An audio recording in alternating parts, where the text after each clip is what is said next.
ngesona. Ayibonga igama lenkosi saphethe ungaka ikhulumi yonke emlomeni asilizwe ivangeli olukhulumayo ngoba into esakhuliswa ngayo nayo. Nezwa bazalwane. Iminceke ifakwa kunamasizini. Qaphela-ke mawumzalwane, qaphela lokho esengihlala phansi. Uma umzalwane usebandleni, qaphela into eyodwa qala ukuthi uyakwazi ukuqonda izikhathi uNkulunkulu azisebenzisa ebandleni. Ngoba hleze ungaze udlulelwe isikhathi. Baba, angazi lo uyenzeka kumina kuphela endlini. Khona abazalwane sengabathandazela sengaze ngayeke ebandleni. Asilungi into zakho. Yebo. Unjalo. Ngisho mina. Unjalo bo. Kade ngibathandaza. Sengizakuza uNkulunkulu ngenze njani manje la ngani. Abanye baze bakushiye. Nezwa bazalwane abanye bazophuma bahambe. Baphuma nje bahanjiswa ukuthi abasiqonda isikhathi. Ufundisa ukhishiwe esikhathini sokukhulekela abaphile. Njengamanje uyafundisa. Isifundiso sinabantu bonke umuntu othandazele wathola ummangaliso kunofundisiwe. Ofundisiwe uyahlala ngoba lithi izwi. Lithi isifundo sinamandla. Nezwa bazalwane. Wafela uJohane uMbhapatisi. Amen. Eshumadala imessage winikiwe phendukani message. Winikiwe. Yeah. Awustraglish mawusebenza esikhathini sakho. Yo. Phendukani. Awubi nayo inkinga. Futhi awuyishithi message iba yinye.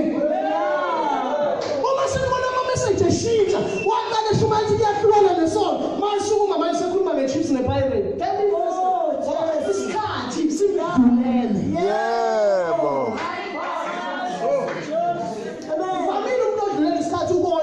Zabanye abantu.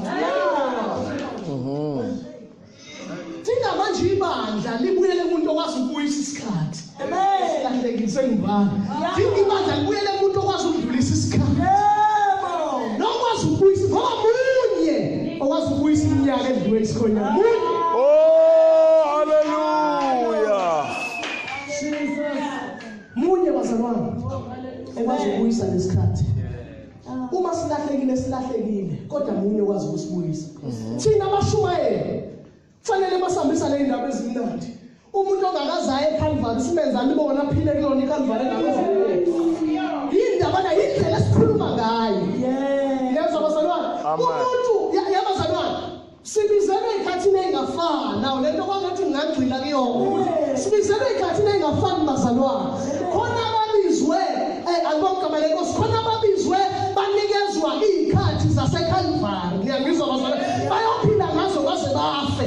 Angizwa nje bazalwane. Khona ababizwe izikhathi zokunqoba. Khona ngiyangizwa. Khona ababizwe izikhathi zokukhuleka kathi uJeremiya bizana besifazane basheshe balile. Khona ngiyangizwa yini. Laba ababizelwe ekuthandazeni bazibona njengezitali ngebandleni. Kanti fana bathola ukuthaka babangenamali. Sibizelwe izikhathi engafani. Khona ababizelwe kulileni. Khona ababizelwe ejabulweni. Izikhathi ayifani noma sebandleni elilodwa. Haleluya. Munye umuntu osibizile ukuthi sibize ngezikhathi engafani. Manje laba abanamandla badelela laba abangenamandla. Lo yena omile ofakaza njalo udelela sabawa. Ngoba izikhathi abayikhona. Kanti bathola esiqonda izikhathi. Kaliyomihla kwavela uJohane uMbhapatisi. Eshuma ehlala lalela unikiwe nesport ehlala. Amen. Khona ngesibanga abazalwane. Yazi indawo obizelwe kuyona. Amen.